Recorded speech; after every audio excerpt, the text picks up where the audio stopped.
जो है जैसे विभिन्न तरह की साइकिल होती है ना, अभी आप इसके पहले मोटर साइकिल के बारे में बताया गया, इसके बाद आप लोग नाइट्रोजन चक्र के बारे में आपके कोर्स में दिया हुआ है। इसके पहले वाले लेसन में जब आप सूक्ष्म जीवों वाला पढ़ रहे थे तो उसमें नाइट्रोजन स्थिरीकरण के बारे में आपको डिटेल से बताया गया है, ठीक है।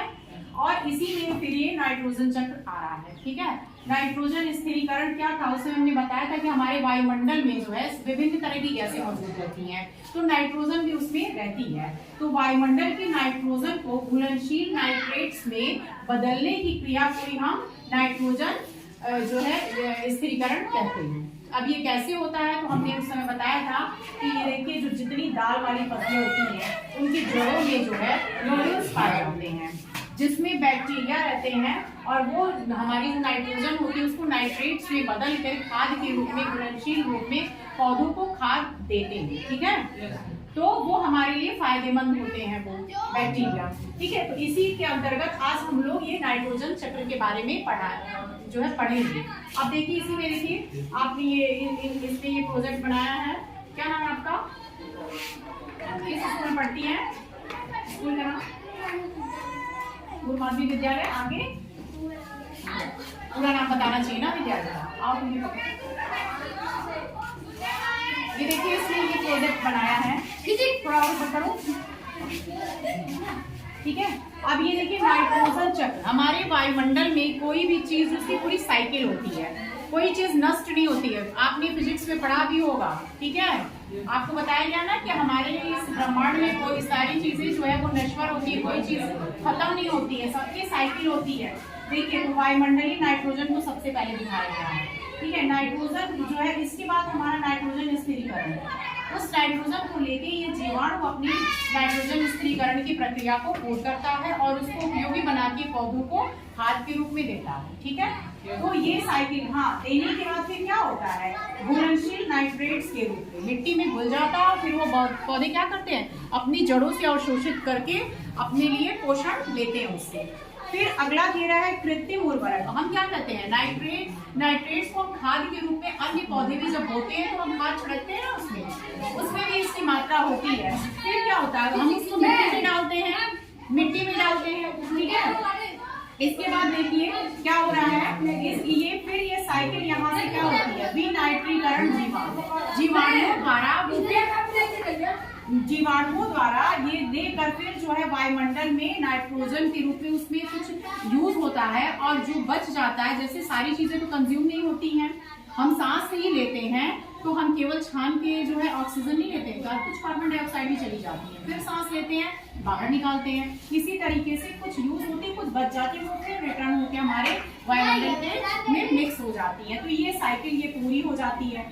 अगला ये दिखा रहा है कि देखिए नाइट्रोजन के यौगिक अमोनियम और नाइट्राइट्स, ये दो यौगिक इसमें बनते हैं और इसी रूप में इनको हम ये जीवाणु लेते हैं और मिट्टी में खोलते हैं। ये चीज ये बता रहा है यहाँ पे, ठीक है। और फिर यहाँ देखिए जंतुओं में क्या है, हम भी जो है क्या करते हैं, सब लोग अपने मल मूत्र का त्याग करते हैं ना, क्या होता है मिट्टी में अक्सर उसको जो है बाहर हम लोग इसीलिए गड्ढे में या टैंक पे बना के कहा गया है कि ये वैसे खुले में आप करेंगे तो ये हमारे लिए प्रदूषण का काम करता है, क्योंकि ये सारी चीजें इसमें मिक्स होती हैं। तो जब गड्ढे में रहता है तो जो उसमें बैक्टीरिया या कीटाणु हमारे होते हैं वो उसका अपघटन करके उसको सड़ा गला के खाद के रूप में परिवर्तित कर देते हैं, ठीक है। फिर वो जो है हमारे लिए उतनी हार्मफुल नहीं रहती है। तो देखिए इसका अपघटन करके इस रूप में परिवर्तित करते हैं, फिर ये जीवाणु इसी रूप में फिर मिट्टी में खाद में परिवर्तित हो जाता है। हम गोबर को इकट्ठा करते हैं ना, गाय के गोबर को इकट्ठा करते हैं, कुछ समय लगता है उसमें, 5-6 महीने लगता है उसको पूरी खाद बनने में लगता है ना। फिर उसको क्या करते हैं हम, जब मेरा खेत जोताना होता है तो फिर हम खाद खेतों में डाल देते हैं और फिर उसको जोत देते हैं, पूरी खेत में मिक्स हो जाता है और उसमें फसल हमारी अच्छी होती है। तो वो क्या होता है, हमारा कंपोस्ट खाद का काम करता है। तो फिर वो साइकिल हमारी पूरी होकर वहीं चली गई, ठीक है। और इस तरह से फिर भोजन के रूप में भी, पौधों में प्रोटीन के रूप में भी, ठीक है। जब पौधे हमारे फल फूल बनते हैं क्या होते हैं, ये सारी चीजें ही उसमें मिक्स करके हमको पोषण के रूप में सारे एलिमेंट हमको फिर हमारे शरीर में मिलते हैं, ठीक है ना। और इसीलिए बताया जाता है कि जहाँ पे अच्छी जगह पे जो फसल बोई जाती है या फल फूल बोए जाते हैं उसे हमें खाना चाहिए। अगर हम गंदगी का लेंगे तो फिर वो वही मिट्टी में से अवशोषित किए रहेंगे। नाले के पास अगर हमारा कोई बो रहा है या नाले का पानी से सींच रहा है तो फिर हम वही चीज तो लेंगे ना, तो वो चीज हमारे लिए फायदा नहीं करेगी, चाहे वो फल हो या सब्जी हो। ठीक है, तो इस चीज का हम ध्यान रखेंगे। फिर यहाँ से देखिए मिट्टी द्वारा अवशोषित कर लिया जाता है और फिर इसी तरह से ये गुलशील नाइट्रेट्स के रूप में मिट्टी में मिक्स होते हैं और फिर पौधे उसको लेते हैं और उसका यूज करते हैं। तो इस तरह से हमारी ये साइकिल चलती रहती है। फिर वायुमंडल में आता है, फिर उसको पौधे लेते हैं, जीवाणुओं द्वारा अपघटन होता है उसका या मलमूत्र द्वारा। तो ये आपका पूरा हो गया। अच्छा एक चीज, एक क्वेश्चन बताइए कि जो नोड्यूल्स में हमारे बैक्टीरिया रहते हैं उसका नाम क्या है? यस आप बताइए। देखिए जो बैक्टीरिया नोड्यूल्स में इसमें रहते हैं इसका नाम क्या है? ये लिखा हुआ है राइजोबियम, बुक में भी आपके दिया है। ठीक है, फिर नेक्स्ट क्या है? एक एजियोटोबैक्टर, ये भी बैक्टीरिया होते हैं जो फ्री अवस्था में रहते हैं, फ्री रहते हैं। वैसे ही वायुमंडल का जो है नाइट्रोजन का वो उपयोग करते रहते हैं। और देखिए आपकी बुक में 2-3 का नाम और दिया है कि इसके अतिरिक्त जो है एजियोटोबैक्टर है जो स्वतंत्र रूप से मिट्टी में रहते हैं। ठीक है, मिट्टी में वैसे ही रहते हैं।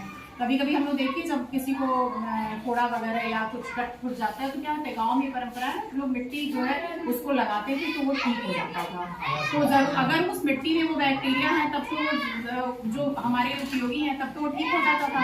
अगर वो बैक्टीरिया नहीं है और मिट्टी लगा दिया गया तो फिर क्या हो जाता था, वो और फैल जाता था। ठीक है, तो ये पूरी साइकिल है। बहुत अच्छा इसमें प्रोजेक्ट बना है। इसके लिए सभी क्लैप करेंगे, स्काउट क्लैप करेंगे। यस, क्लैप्स गो।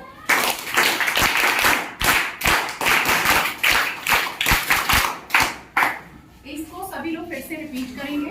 ठीक है, घर पे आप इसको स्टडी करिएगा, बुक रीडिंग करिएगा, फिर इसके बाद इसके क्वेश्चंस हम नेक्स्ट लेक्चर में आपको बताएंगे। Okay ma'am, thank you.